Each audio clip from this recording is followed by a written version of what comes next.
The fire temple of Baku, ABŞERON Peninsula, Azerbaijan. Presented by Holidays on Shoestrings. India and Azerbaijan have age-old historical relations and shared traditions. The Ateşgah fire temple on the outskirts of Baku is a fine example.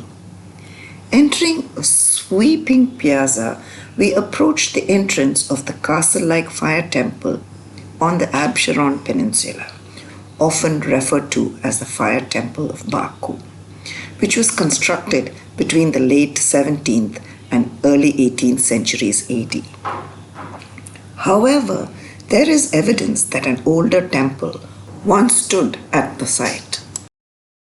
Situated atop a now exhausted natural gas field, where once natural fires burnt spontaneously, emerging from 7 natural surface vents.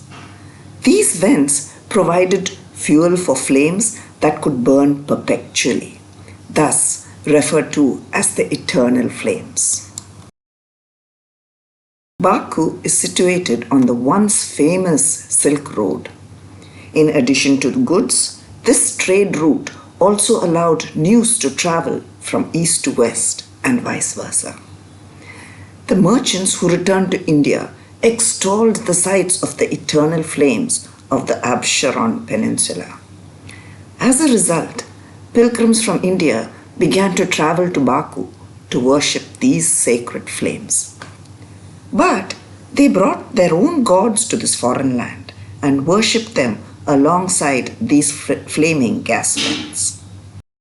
Fire is considered sacred in Hinduism and Zoroastrianism, and there has been a long-standing debate on whether the Ateşgah was originally a Hindu structure or a Zoroastrian one. The architecture of the temple incorporates elements from both Zoroastrianism and Hinduism.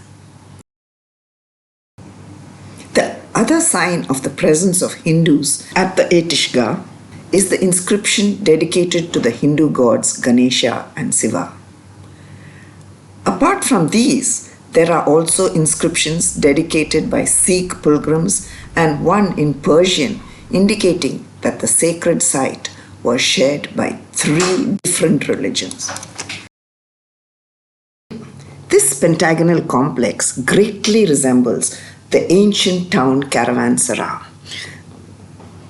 a kind of inn with a large central court where caravans stopped for the night. But distinct from caravanserais, however, is the tetrapillar altar in its center, with tiny cells lining its walls for the temple's attendants, Indian ascetics, and pilgrims. It was abandoned in the late 19th century, probably due to the dwindling of the Indian population in the area, and soon after, the natural eternal flame went out. According to our guide, the complex was renovated in 1969 at the request of the then Prime Minister Mrs. Indira Gandhi, and later in 1975 turned into a museum.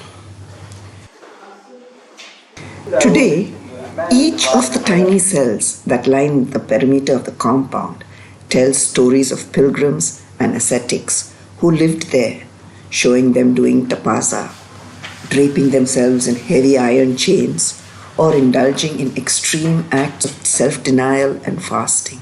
Another houses a Nataraja bronze, and yet another displays shards of pottery used in rituals long ago. Wandering through those tiny cells, we got a glimpse of what it must have been in its heyday. Today, the fires in the complex are fed by gas piped in from Baku and are only turned on for the benefit of visitors. Even then, the flames give us that urge to start roasting marshmallows, but the strong smell of oil is an ever-present reminder that the fire we were hanging around was not an ordinary bonfire.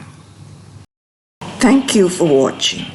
If you like this video, give it a thumbs up, subscribe, and tell your friends about it.